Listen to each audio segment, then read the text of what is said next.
Halo semuanya, kembali lagi pada pembahasan Taurat pada chapter 233 season 3. Pada chapter kali ini berjudul Kecocokan part ke-1. Baiklah, melanjutkan chapter kemarin, di mana Tromere dan Gustang sudah memulai permainan catur. Di sisi lain, Endorsi dan juga Kun menyaksikan permainan catur mereka dari samping arena pertandingan. Tromere pun merasa pesimis bahwa ini untuk pertama kalinya Tromere bermain catur dan berpikir sudah kalah dari awal. Lalu Gustang pun memberitahu Tromere untuk tidak menggerutu atas sesuatu yang telah diputuskan. Tromere pun bercerita bahwa dia dan Gustang dulu sering membuat taruhan seperti ini. Gustang pun merespon bahwa Tromere terlalu banyak bicara tentang masa lalu. Tromere pun merasa jika dipikir-pikir lagi, jarak yang kita tempuh jauh, lebih jauh daripada jarak yang kita tempuh bersama.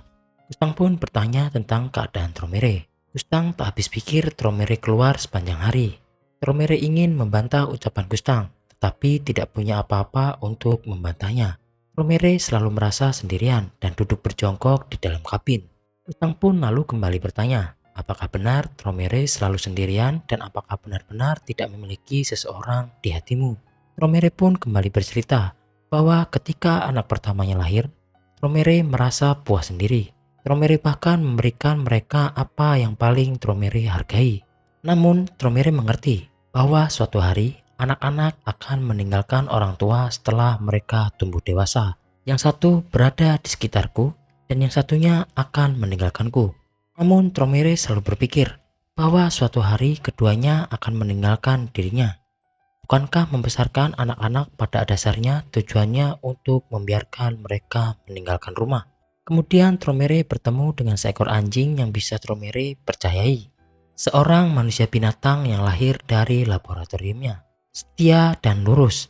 Itu adalah manusia binatang yang melakukan tujuan eksperimen yang Tromere inginkan. Ketika itu Tromere mengalaminya. Tromere pikir Tromere merasakan sedikit kegembiraan. Kepada anjing itu, Tromere berikan apa yang Tromere sayangi pada saat itu. Tromere mengizinkan anjing itu untuk mengambil manusia binatang yang memiliki kekuatan spesies kuno sebagai istrinya. Selain itu, Tromere membiarkan anjing itu mempunyai istri dan anak yang lain. Mereka menentangnya, tetapi Tromere percaya anjing itu suatu hari akan menjadi orang yang memimpin tentara keluarga. Namun seiring berlalunya waktu, Tromere merasa gelisah. Tromere takut anjing itu yang telah jatuh cinta akan mengkhianati Tromere dan akhirnya kabur. Jadi sebelum anjing itu melakukannya, Tromere mengeksekusinya terlebih dahulu. Gustang pun kembali bertanya pada Tromere, apa Tromere tidak sabar? Apakah Tromere masih punya belas kasihan? Tromere pun menjawab, aku juga heran. Dan belum lama ini, Tromere melihat anak yang mewarisi garis keturunan anjing itu. Ya, yang dimaksud itu adalah Yama. Jadi itu mengingatkan Tromere pada saat Tromere melihat anjing itu lagi. Tromere sadar diri bahwa kesabarannya merusak segalanya. Tromere mencoba untuk merangkul anak anjing itu lagi dengan pikiran itu. Tapi sekarang sudah baik-baik saja. Mungkin makhluk yang memiliki sebagian manusia yang tercampur di dalamnya adalah sesuatu yang tidak pernah benar-benar dapat dimiliki oleh manusia ataupun Tuhan. Yang mungkin Tromere ingin menjadi makhluk yang serupa dengan dewa sejati melalui garis keturunan ilahinya. Ini mengacu pada makhluk absolut yang tidak pernah memberikan kasih sayang pada manusia apapun. Tidak merasa ketidaknyamanannya, namun pada akhirnya dapat merangkul seluruh umat manusia. Tuhan itu nama yang tak bisa dilindungi, namun hanya menimbulkan rasa iri. Melihat perasaan ini terhadap makhluk imajinasi yang tak ada, Tromere benar-benar merasa dirinya seperti iblis. Kemudian Gustang pun memberitahu untuk tidak membungkusnya dengan cara yang mewah alias puitis. Karena dari sudut pandang Gustang, Tromere benar-benar makhluk yang jahat. Tapi Tromere bahkan tak punya kapasitas untuk disebut iblis atau sejenisnya. Hanya untuk mengatasi kesepian. Menjadikan hal yang paling kesepian dan paling jahat di dunia ini. Gustang menganggap Tromere hanya orang bodoh dan benar-benar bodoh. Lalu Tromere pun bertanya, Gustang benar-benar tidak suka bersama dirinya. Saat mereka bercerita, Gustang melakukan skakmat terhadap raja milik Lopubia, Tromere. Permainan pun selesai. Tromere pun tampak hanya termenung. Tromere pun menaruh respek pada Gustang dan mengakui kekalahannya. Kemudian datanglah pengumuman bahwa permainan catur telah berakhir. Pertandingan besar telah selesai. Pemenang pertandingan besar terus mempertahankan posisinya sebagai salah satu dari 10 kepala keluarga di menara yang telah mendapatkan kewenangan untuk membawahi keluarga Lopopia. Yang kalah Lopopia Tromere saat ini melepaskan anugerah ilahi yang diberikan sebagai kepala keluarga dan kehilangannya. Lalu tiba-tiba muncullah cahaya yang sangat terang di arena pertandingan. Urek Masino pun yang melihat cahaya itu terkejut. Yaps, yang datang adalah salah satu administrator menara berbentuk ikan paus. Kemudian administrator itu memberitahu Tromere, mulai sekarang administrator akan mengambil status pemilik dan perlindungan ilahi absolut yang administrator berikan pada Tromere. Tromere pun mengerti akan hal itu dan meminta administrator untuk mengambilnya. Seketika tubuh Tromere dikelilingi sebuah cahaya padi. Tak lama Tromere pun memberikan sebuah pesan kepada Gustang. Ada satu hal yang Gustang tidak ketahui tentang Raja Jahat. Dalam panel ini perkataan disensor, kemungkinan sebuah rahasia besar. Gustang pun yang mendengar rahasia itu seketika terkejut. Kembali ke cerita, seketika cahaya itu mulai menghilang dari tubuh Tromere. Endorsi dan Kun yang melihat insiden tersebut pun bertanya-tanya tentang apa yang terjadi. Tetapi Kun juga tidak yakin. Sekarang Lopopia Tromere bukan lagi salah satu dari 10 kepala keluarga. Bagi Tromere yang kehilangan anugerah ilahi sebagai kepala keluarga, emosi yang telah ditekan mulai keluar. Kegembiraan, amarah, duka, kesenangan, dan yang paling kuat emosi yang mengejutkan ke arahnya. Rasanya seperti melangkah keluar dengan kain tipis tanpa menyadari bahwa musim dingin telah tiba. Perasaan ketika angin tiba-tiba masuk ke dalam, itu sangat masuk ke dalam kerinduan dan penyesalan. Sambil Tromere membayangkan sosok Amizu, Tromere pun memberitahu pada Gustang bahwa dirinya merindukan Amizu.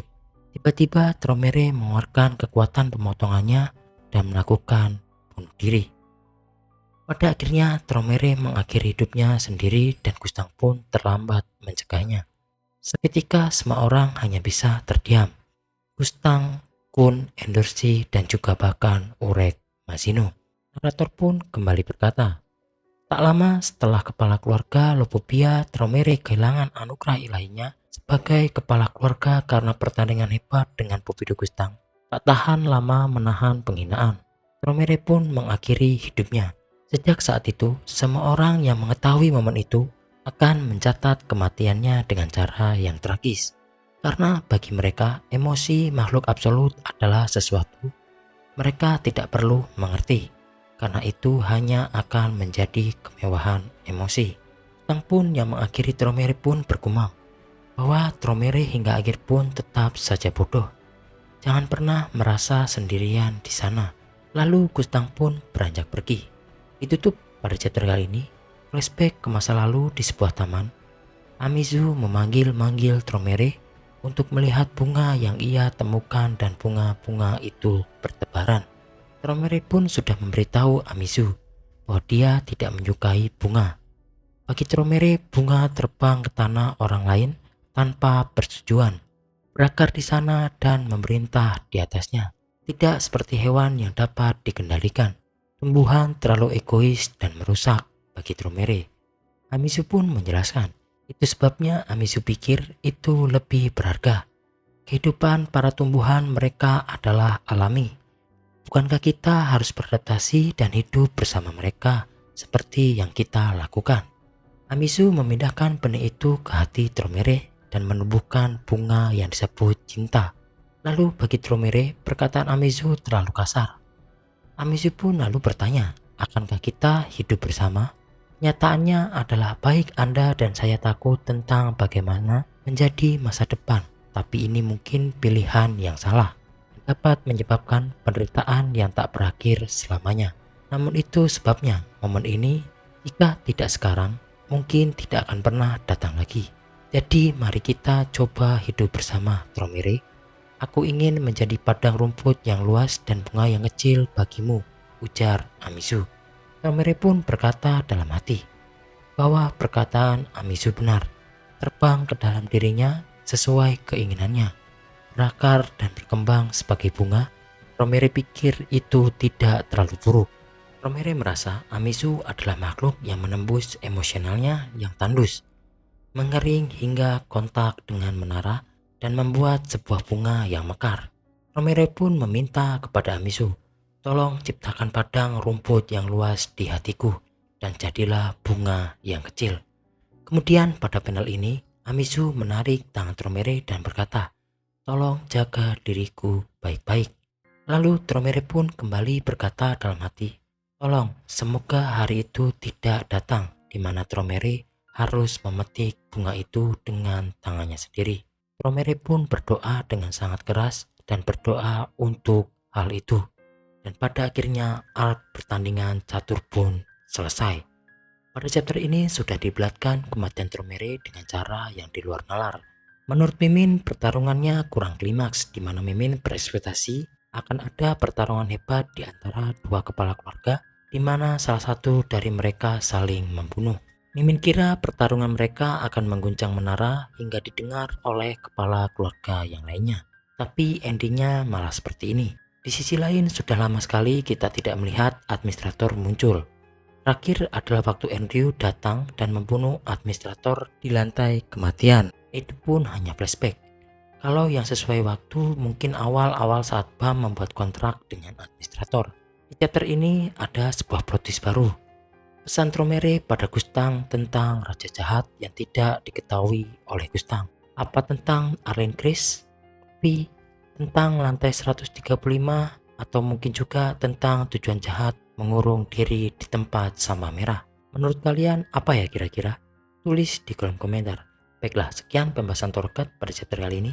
Terima kasih dan sampai bertemu di next video. Bye bye.